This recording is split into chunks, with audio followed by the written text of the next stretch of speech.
এর পেছনে কত বড় ইতিহাস লুকানো রয়েছে, কেন তৈরি হয়েছিল ফ্রি ফায়ার, কে এর নির্মাতা, কবে শুরু হয়েছিল ফ্রি ফায়ারের যাত্রা, আর ফ্রি ফায়ারের প্রথম নামই বা কি ছিল, সবকিছু জানতে যাচ্ছি আজকের এই ভিডিওতে। তাই তুমি যদি ফ্রি ফায়ারের ইতিহাস সম্পর্কে জানতে চাও, যেখানে আছো সেখানেই বসে পড়ো। আর ফ্রি ফায়ারের ইতিহাস না জানতে চাইলে ভিডিওটাকে স্কিপ করো।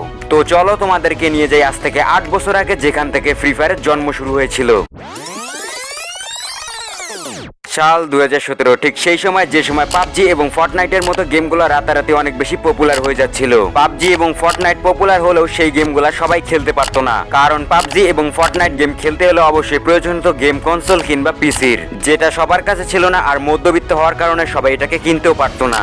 আর এই বিষয়টিকে লক্ষ্য করে সিঙ্গাপুরে থাকা ছোট্ট একটা গেমিং কোম্পানি গেরিনা, এরপর গেরিনার সিদ্ধান্ত নেয় তারা একটা নতুন প্রজেক্টে কাজ করবে। আর এই প্রজেক্টের মূল উদ্দেশ্যই হবে তারা এমন একটি ব্যাটল রয়্যাল গেম তৈরি করবে যেটা লো এন্ড ডিভাইসের মধ্যে খুব স্মুথলি খেলা যাবে। আর এই গেমটি ডিজাইনের দায়িত্ব দেয় 111.studio-কে। আর 111.studio হচ্ছে ভিয়েতনাম ডেভেলপ কোম্পানি, যেটা গেমের ডিজাইন তৈরি করে। আর এই কোম্পানি গেরিনার হয়ে নতুন একটি প্রজেক্টে কাজ শুরু করে, আর যেই প্রজেক্টটির নাম ছিল প্রজেক্ট এক্স। এবং এই প্রজেক্টটি কমপ্লিট করতে প্রায় 5 থেকে 6 মাস সময় লেগেছিল। এবং তারপর এই প্রজেক্টের বিটা ভার্সন 2017 সালের 30 সেপ্টেম্বর লঞ্চ হয়। আর এই প্রজেক্টের নাম প্রজেক্ট এক্স থেকে পরিবর্তন করে ফ্রি ফায়ার এপিকে তে কনভার্ট করা হয়, যেটা একটা বিটা ভার্সন। আর সেই সময় ফ্রি ফায়ারের সাইজ ছিল মাত্র 56 MB। আর যখন ফ্রি ফায়ার সর্বপ্রথম বিটা ভার্সনে প্রকাশ পায় তখন ছিল 23 আগস্ট 2017, বা তোমরা বলতে পারো 23 আগস্ট 2017। এটা হচ্ছে ফ্রি ফায়ারের জন্মদিন। এরপর ফ্রি ফায়ার গেমটি iOS এবং অ্যান্ড্রয়েডের মধ্যে সবকিছু টেস্টিং কমপ্লিট করার পর ফাইনালি 4 ডিসেম্বর 2017-তে অ্যাপল স্টোর এবং প্লে স্টোরের মধ্যে মুক্তি পায়। এবং এই গেমটি মুক্তি পাওয়ার 6 মাসের মধ্যে এটার জনপ্রিয়তা প্রচুর পরিমাণে বাড়তে থাকে। এরপর শুরু হয় গেম আপডেট করা এবং গেমের মধ্যে ইভেন্ট নিয়ে আসা।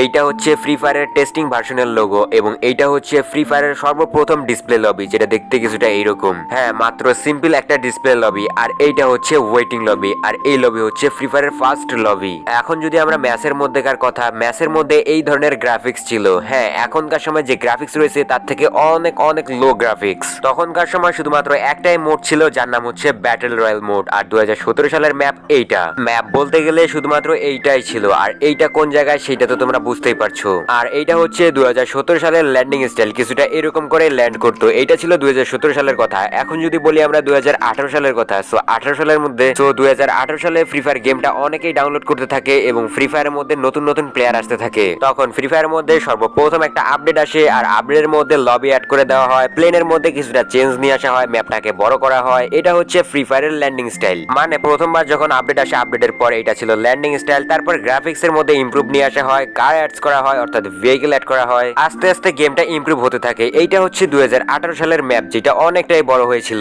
কারণ এই ম্যাপের মধ্যে সম্পূর্ণ ম্যাপটাকে চেঞ্জ করে দেওয়া হয়, বা ম্যাপের মধ্যে অনেকটাই জায়গা বাড়িয়ে দেওয়া হয় এবং সার্ভাইভাল টাইম বাড়িয়ে দেওয়া হয়। এবং তারপর আসে মার্চ 2018। মার্চ 2018-র মধ্যে ফ্রি ফায়ার প্লেয়াররা অনেকেই বাড়তে থাকে, মানে ফ্রি ফায়ারের মধ্যে অনেক সংখ্যক প্লেয়ার বাড়তে থাকে। আর সবাই ভাবতে থাকে যে গেমটার মধ্যে এমন কি আছে। এই সময় ফ্রি ফায়ারের পপুলারিটি শুরু হয়। তারপর 14 মার্চের মধ্যে নতুন একটা প্লেস অ্যাড করা হয়, যার নাম স্যান্তোসা। এই স্যান্তোসা নামের প্লেসটা অ্যাড করার পর ফ্রি ফায়ারের প্রত্যেকটা প্লেয়ার, বলতে গেলে ম্যাক্সিমাম প্লেয়ার এখানে ল্যান্ডিং করে, কারণ বাকি সকল জায়গার তুলনায় এখানে অনেক বেশি লুট পাওয়া যাইতো। এরপর 21 মার্চ আমাদের গেমের মধ্যে নতুন একটি ক্যারেক্টার নিয়ে আসা হয়, যার নাম নিকিতা। এই ক্যারেক্টারটা নিয়ে আসার পর কেলি, অলিভিয়া, এন্ড্রু এছাড়া আরো অনেক ক্যারেক্টার আমাদের গেমের মধ্যে আসতে থাকে। আর তখনকার সময় এইসব ক্যারেক্টার ছিল আমাদের গেমের মধ্যে, এবং এই ক্যারেক্টার গুলা নিয়েই আমাদের ফ্রি ফায়ারের যাত্রা শুরু হয়। এরপর আসে 24 মার্চ 2021। এই দিনের মধ্যে আমাদের গেমের মধ্যে আরো একটা জিনিস অ্যাড করা হয়, যেটা হচ্ছে ইমোট। হ্যাঁ, সর্বপ্রথম আমাদের ইমোট অ্যাড করা হয় এই সময়ে, বা ক্যারেক্টার অ্যানিমেশনও বলতে পারো।